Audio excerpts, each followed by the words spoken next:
For more on Chinese movies, we're joined by Mr. Chen Lei in Los Angeles. He is the CEO of Beijing Galloping Horse Film Company. He is now visiting Los Angeles to guest on more cooperation projects over there. Also in LA joining us, we have Professor Stanley Rosen from the University of Southern California. Gentlemen, welcome to both of you. I wonder though, Mr. Chen, will cooperation necessarily going to help Chinese movies upgrade its contents? Well, this is continued things. Yes, we would like to work with Hollywood and on Chinese projects and also co-production projects and learn from each other and upgrade our techniques and also the every segment actually. In the movie business. But Professor Rosen, I understand Hollywood is mainly looking at China's market. Well, that's fine, but on the other hand, is it really likely to, in a way, through cooperation, help improve the movie's content or the qualities of movies? Well, I think in certain areas, particularly animation, Hollywood has a lot to offer. You can see that with a recent film, Monster Hunt, Raman Hui's film, which has done so well in China, and he was trained at DreamWorks. It was part of the Shrek franchise, so you can see actually very clearly that collaboration can work. The problem is, as Chen Lei was mentioning in terms of co-productions, the problem is trying to get a film that works in both markets. That is difficult outside the animation field. We have seen some efforts in that regard, Professor Rosen, for example, featuring some of the well-known Chinese movie stars in American production so that we'll have a better market reaction in China. We've seen some of those movies, but not necessarily very impressive, shall we say, and the combinations seem to be a little bit grungy instead of smooth. What do you make of these kind of efforts? Well, I think part of the problem is that when you do see someone like Li Bingbing in a Transformers 4 film, it's still not the major role in the film. The international stars are still people like Tom Cruise and Leonardo DiCaprio and so on. They're Hollywood stars. It's very difficult to market Chinese films abroad because of the language issue and the cultural issue.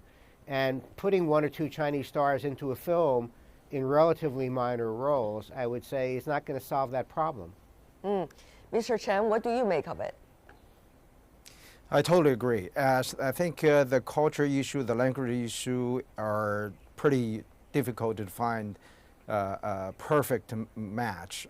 For example, we are doing co-productions right now, and constantly we're looking for a Chinese star can cooperate with Hollywood stars, and of course, if we distribute it worldwide, we need that in English. So to find a well-known, celebrities also bilingual is very difficult. Also, the culture part, Professor Rosen mentioned, that's even more complicated. Well, we're trying. We're trying to do our best. Okay, Professor Rosen. Well, I think if you look at the international promotion of Chinese films, there's only one film that really did very well, and that was Crouching Tiger, Hidden Dragon, Wohu Canglong, maybe 15, 16 years ago, $128 million US in North America. But there's no other film that has done as well. Up through 2006, the martial arts films, Jet Li films did well. You know, there are a couple of big stars, Jackie Chan, Changlong, Jet Li, but there aren't many stars. And since 2006, no Chinese film has done well in the U.S. You mentioned Zhang Yimou, but Zhang Yimou's films in the mid-90s, early mid-90s, made about $2 million in North America. That was kind of the best they did. They all did more or less the same. But since then, no foreign language film, with very rare exceptions from Mexico, for example, have done well in the American market. I see. Not just Chinese, but other foreign language films. I see. Mr. Chen, therefore, as a filmmaker yourself, what does it mean? Your goal is mainly to capture the Chinese market and to compete with the assistance and cooperation from the American side against your domestic counterparts, I guess. Well, we focus on domestic products. Also, we would love to do co-productions I don't think there's a competition, but working together, we can make the products better and better. So that's our goal. We continue to work on a lot of domestic stories, films, and also working with Hollywood. Previously, your company have made a co-production called Crossing. In Chinese, it's 太平轮. What do you make of the market success of that product, first of all? And secondly, will that be the kind of film you would like to do in the future?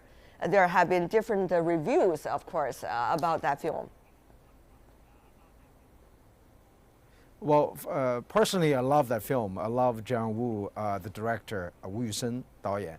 I love his works very, very much. And I think Crossing is a good example for co-production. It's a large production, how do you say, the epic films.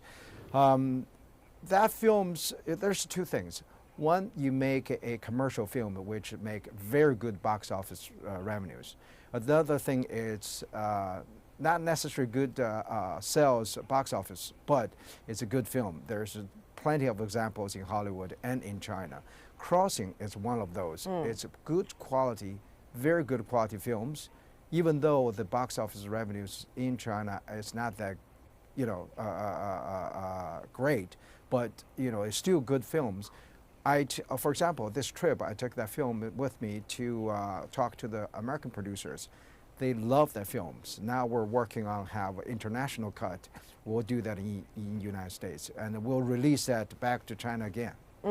Professor Rosen, interestingly, as Mr. Chen mentioned that specific film, this is only one of those examples in which maybe a movie is not doing necessarily wonderful when it comes to market in China, and yet artistically it could be appealing to the rest of the world, even in the American market. But many wonder what would that mean for Chinese filmmakers? Will they look at the Chinese market mainly because that's where the lifeline is, or will they look at the quality of the film and put in as much investment for it as possible? This is a very good question. Any Chinese language film automatically goes into an art house theater, not to a mainstream theater, because it's considered to be an art film. Even comedies like Lost in Hong Kong, it's an art film. You have films, now there are some films that will do very well, I think, perhaps in the US. The Great Wall, the new Zhang Yimou film with Matt Damon. But I think China makes a big mistake if they're trying to market internationally. And The Crossing may be an interesting example because Wu Yu's son, John Woo, is well known in the West. If you make a period film like Flowers of War, Zhang Yimou, or back to 1942, Feng Xiaogang, even with big American stars like Christian Bale, Tim Robbins, Adrian Brody, if it's a period piece about the 1930s or 1940s, it's not going to have much resonance or popularity outside China because people don't know those stories. The Great Wall, on the other hand, supernatural elements, everybody knows the Great Wall. That's, I think, the way to get the overseas market, not by hiring American stars necessarily, but by choosing a topic that everybody's already familiar with. Right. Of course, this is a very pragmatic question, Mr. Chen, for filmmakers like you. Which market you want to appeal with? Is it going to be the market that earns you the biggest money? Is it going to be the market that really has the highest artistic standards? Basically, I'm looking for is good story. I think the good story is very important for film. It doesn't matter either domestic films or international films. The good story that can really give people, audience happiness or enjoy or in a way is have their happy moment to spend like 2 hours in the theaters, and that's my goal. So right now, Beijing Galloping Horse making it's both sides. One, we focus on looking for good story for China market, and that can touch people's hearts and relate to people lives there. Another thing is we work with international producers constantly looking for good stories. I think the film is very important the story of the film is very important. Right. Professor. Ultimately, we want to have a good story, a good film. I see. I'm looking for. Professor Rosen? Yeah, of course, I agree fully that the story is extremely important. But if you look at the films that have been, again, just focusing on box office for the moment, if you look at the films that have been successful in China and in the U.S. as well, a lot of them are very familiar. They're sequels, what we call tentpole films, franchise films. People are familiar with, stories people are familiar with. In China, if you look at the success of films in China, you often see, if they're not franchise films, at least they're based on a famous novels, like Mo Jin, The Lost Legend, The Chronicles of the Ghostly Tribe, a very famous novel, or something that has been very popular on the internet, or stars from a TV series.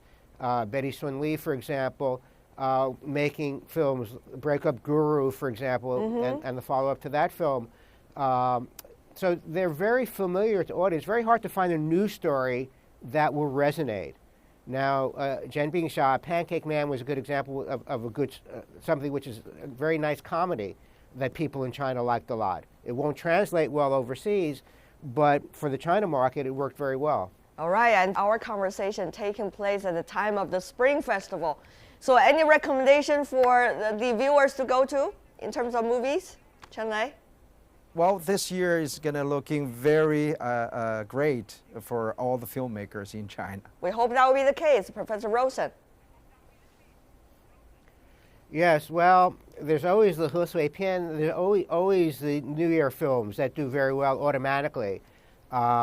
Usually someone like Feng Xiaogang will come up with something, or some well-known director. So I don't know exactly what's going to be opening at the Spring Festival this year in China, but I'm sure that whatever it is will do well because people want entertainment at that time. That's true. Entertainment, entertainment, and entertainment. Thank you so much, Professor Stanley Rosen from University of Southern California, and also Chen Lei, CEO of Beijing Galloping Horse Film Company. Thank you so much, gentlemen, for being with us. Thank you.